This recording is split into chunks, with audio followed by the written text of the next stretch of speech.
વડોદરાના ભાયલી ખાતે ગણેશ વિસર્જન માટે તૈયાર કરવામાં આવેલ કૃત્રિમ તળાવની 5 નદીના જળથી પૂજા અર્ચના કરી નીર છોડવામાં આવ્યા હતા। વડોદરા શહેરમાં ગણપતિનો ઉત્સવ ધામધૂમથી ઉજવવામાં આવે છે અને વડોદરા મહાનગરપાલિકા દ્વારા ગણેશ વિસર્જન માટે 4 ઝોનમાં કૃત્રિમ તળાવ બનાવાયા છે। ત્યારે આજરોજ ભાયલી ખાતે બનાવેલ કૃત્રિમ તળાવમાં નર્મદા મૈયામાં મહીસાગર નદી, સાબરમતી નદી, ત્રિવેણી સંગમ, તાપી નદીના જળથી પૂજા કરવામાં આવી હતી। ત્યારબાદ કૃત્રિમ તળાવમાં નદીઓના નીર છોડવામાં આવ્યા હતા।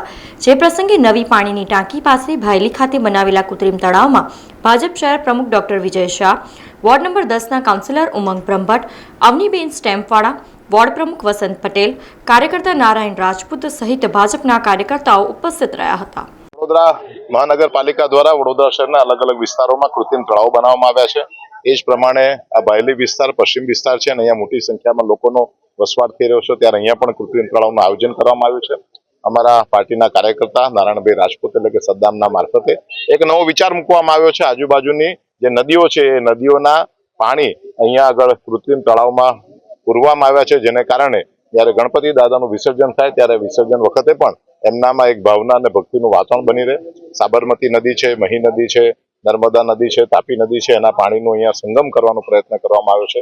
ત્યારે આ કાર્ય માટે એમને ખૂબ ખૂબ અભિનંદન આપીએ છીએ। આજના કાર્યક્રમમાં ભારતીય જનતા પાર્ટીના અમારા વોર્ડના પ્રમુખ વસંતભાઈ પટેલ, અમારા બંને ચૂંટાયેલા પ્રતિનિધિઓ ઉમંગભાઈ અને અવનીબેન અને સાથે મેહુલભાઈ લાખાણી અને સૌ કાર્યકર્તા ઉપસ્થિત છે।